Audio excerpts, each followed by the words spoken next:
RRTS corridor Delhi से बावल तक, गुरुग्राम और हरियाणा रियल एस्टेट पर बड़ा गेम चेंजर। नमस्कार दोस्तों, आप देख रहे हैं प्रॉपर्टी मिश्रा शो। मैं हूं आपका दोस्त और होस्ट प्रदीप मिश्रा। आज हम बात करेंगे एनसीआर मतलब नेशनल कैपिटल रीजन में बनने वाले एक बहुत बड़े इंफ्रा प्रोजेक्ट्स के बारे में, जिसका पूरा नाम आरआरटीएस या नमो भारत ट्रेन यानी रीजनल रैपिड ट्रांजिट सिस्टम।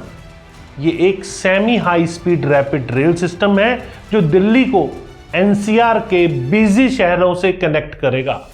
बहुत समय से प्लान होने के बाद अब आरआरटीएस कॉरिडोर को दिल्ली से लेकर बावल हरियाणा तक एक्सटेंड करने की ऑफिशियल अप्रूवल मिल चुकी है। कोई छोटी लाइन नहीं।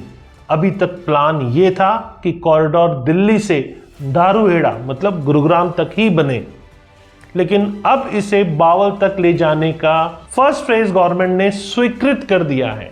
और जब ऐसी मेगा ट्रांसपोर्ट कनेक्टिविटी आती है तो सिर्फ कम्यूटर्स ही नहीं बल्कि real estate market, land values और इन्वेस्टमेंट ट्रेंड को भी बड़ा असर पड़ता है। आज के वीडियो में हम स्टेप बाय स्टेप समझेंगे आरआरटीएस क्या है और क्यों बनाया जा रहा है। दिल्ली बावल आरआरटीएस प्रोजेक्ट में अभी क्या अपडेट है, गुरुग्राम, दारूहेड़ा और बावल में इसका रियल एस्टेट इंपैक्ट कैसे आएगा, बायर्स, इन्वेस्टर्स और लैंड ओनर्स को प्रैक्टिकल बेनिफिट्स और रिस्क क्या मिल सकते हैं। तो इस वीडियो को बिल्कुल स्किप ना करें क्योंकि ये इन्फो आपके नेक्स्ट प्रॉपर्टी डिसीजन को बदल सकती है। अगर एनालिसिस पसंद आए तो लाइक, कमेंट, शेयर जरूर कीजिएगा और फ्यूचर में ऐसे और इंपॉर्टेंट एनालिसिस देखने के लिए फटाफट चैनल को सब्सक्राइब कर लीजिए। तो चलिए शुरू करते हैं। नमस्कार, मैं हूं प्रदीप मिश्रा। प्रॉपर्टी मिश्रा शो में आपका स्वागत है। यहां हम आपको प्रॉपर्टी और प्रॉपर्टी मार्केट की हकीकत बताते हैं। नो बकवास, डायरेक्ट काम की बात। चलिए शुरू करते हैं। RRTS regional rapid transit system क्या है, सबसे पहले बेसिक्स से स्टार्ट करते हैं। आरआरटीएस का मतलब है रीजनल रैपिड ट्रांजिट सिस्टम। ये सिर्फ एक मेट्रो नहीं है बल्कि ये एक semi high speed regional rail network है जो शहरों के बीच लॉन्ग डिस्टेंस कनेक्टिविटी प्रोवाइड करेगा। भारत में आरआरटीएस को नमो भारत ब्रांड के नाम से भी जाना जाता है और इसका डिजाइन स्पीड करीब 160 किलोमीटर पर आवर तक हो सकता है, यानी मेट्रो से कहीं तेज और सफर बहुत स्मूथ। अब यहाँ इंपॉर्टेंट ये है कि ये रेल सिस्टम दिल्ली एनसीआर के बड़े नोड्स जैसे दिल्ली, गुरुग्राम, मानेसर, रेवाड़ी, बावल और आगे राजस्थान तक अलवर, बहरोड को कनेक्ट करने वाला है। सेक्शंस एलिवेटेड और अंडरग्राउंड दोनों हो सकते हैं। हर स्टेशन पर multi modal connectivity, metro, local buses, feeder services का इंटीग्रेशन होगा। अब जरा सोचो, अगर कम्यूट 160 किलोमीटर प्रति घंटे की स्पीड पर पॉसिबल हो जाए तो दिल्ली से बावल या गुरुग्राम जैसे शहरों में डेली ट्रैवल करना कितना आसान और कम समय में पॉसिबल होगा। ये इंटीग्रेटेड कनेक्टिविटी ट्रैफिक प्रेशर को भी रिड्यूस करेगी और लॉन्ग टर्म में कम्यूटिंग कॉस्ट और ट्रैवल टाइम दोनों को बहुत कम कर सकती है। इसीलिए रियल एस्टेट के लिए ये सिर्फ इंफ्रास्ट्रक्चर नहीं है, गेम चेंजर एसेट बन सकता है। दिल्ली से बावल तक आरआरटीएस के लेटेस्ट अपडेट में अब आपको बताता हूं। जी हां, हाल ही में union minister of housing and urban affairs ने आरआरटीएस को दिल्ली से बावल तक एक्सटेंड करने का फर्स्ट फेज अप्रूव्ड कर दिया है। पहले प्लान ये था कि कॉरिडोर दिल्ली से दारूहेड़ा, गुरुग्राम तक ही बने, लेकिन गुरुग्राम एमपी और यूनियन मिनिस्टर राव इंद्रजीत सिंह ने एक्सटेंशन के लिए डिमांड की, जिस पर यूनियन मिनिस्टर मनोहर लाल खट्टर ने अप्रूवल कंफर्म किया है और ये एक्सटेंशन एनसीआर प्लानिंग बोर्ड के एनसीआर 2032 ट्रांसपोर्ट प्लान के अंतर्गत हुआ है और ये प्रोजेक्ट की शुरुआत अगस्त 2026 से होने की संभावना है, जिसका संचालन प्रॉपर नवंबर 2031 तक विस्तार से पूरा करने का टारगेट रखा गया है। इस एंटायर स्ट्रेच में लगभग 102 kilometre rapid rail corridor develop होगा। जिसका टोटल एस्टिमेटेड कॉस्ट गवर्नमेंट द्वारा जो बताया जा रहा है वो 35,000 करोड़ तय किया गया है। और इसको मैं समरी टाइप में आपको बताऊं तो फेज़ 1 दिल्ली से बावल तक कॉरिडोर होगा, फेज़ 2 आगे बावल से बहरोड मतलब राजस्थान तक एक्सटेंशन होगा। Total investment 35,000 crore. Construction start अगस्त 2026 ये एस्टिमेटेड है। कमिश्निंग नवंबर 2031 एस्टिमेटेड है, यानी लगभग 5 से 6 साल में ये कॉरिडोर ऑपरेशनल होने वाला है। अब बात करते हैं कनेक्टिविटी इंपैक्ट गुड़गांव, धारुहेड़ा और बावल।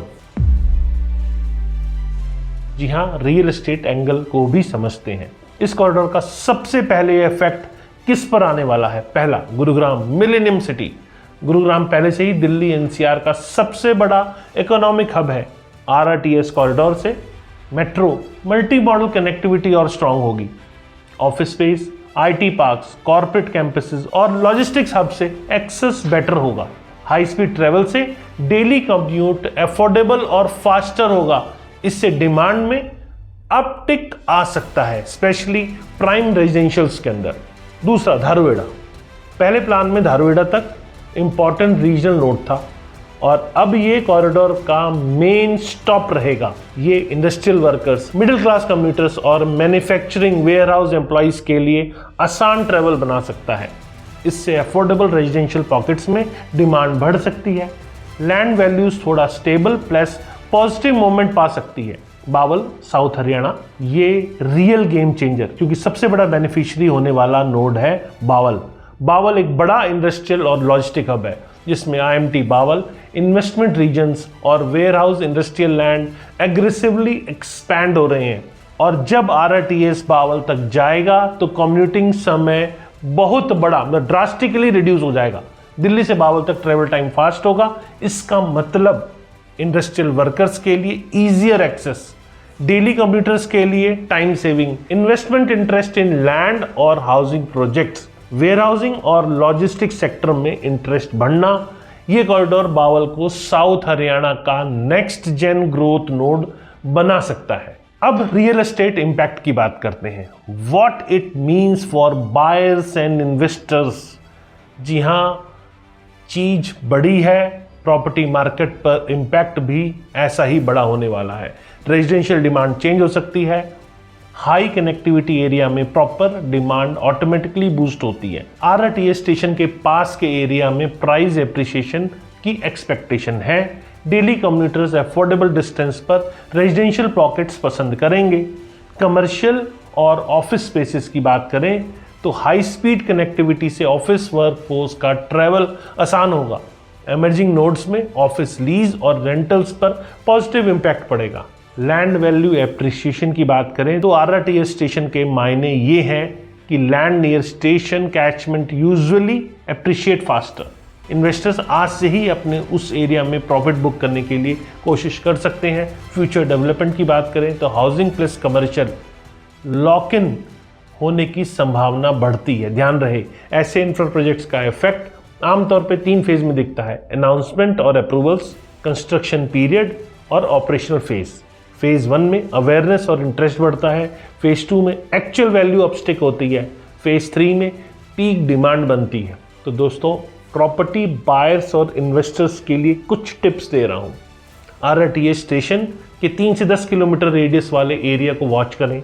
अर्ली स्टेज लैंड और रेजिडेंशियल प्रोजेक्ट्स इवेलुएट करें। गवर्नमेंट अलाइनमेंट नोटिफिकेशन पर नज़र रखें। बजट ट्रेंड और प्राइसिंग साइकिल स्टडी करें बिफोर इन्वेस्टिंग। इसीलिए इससे रिस्क मिटिगेट करने में आपको हेल्प मिलती है। तो दोस्तों, दिल्ली से बावल तक आरआरटीएस कॉरिडोर का अप्रूवल एक बहुत बड़ा इंफ्रा शिफ्ट है। ये सिर्फ एक ट्रांसपोर्ट प्रोजेक्ट नहीं है, ये एक इकोनॉमिक कैटलिस्ट है जो कनेक्टिविटी को रीडिफाइन करेगा और प्रॉपर्टी डिमांड को भी रीशेप करेगा। गुरुग्राम, धारुहेड़ा और खासकर बावल इंडस्ट्रियल जोन के साथ कनेक्टिविटी का बेनिफिट्स मिल रहा है। कम्यूटर्स, बिजनेसेस और इन्वेस्टर्स के लिए ये लॉन्ग टर्म ग्रोथ ड्राइवर बन सकता है। होम बायर्स को चाहिए कि वे इस कॉरिडोर के कैचमेंट एरियाज को लॉन्ग टर्म इन्वेस्टमेंट हॉरिजन से देखें। डिलीवरी टाइमलाइंस और स्टेशन अलाइनमेंट को ध्यान से एसेस करें। अगर आपको ये डिटेल्ड अपडेट हेल्पफुल लगा तो वीडियो को लाइक करें, शेयर करें और प्रॉपर्टी मिश्रा शो चैनल को सब्सक्राइब करें। नमस्कार और जय हिंद।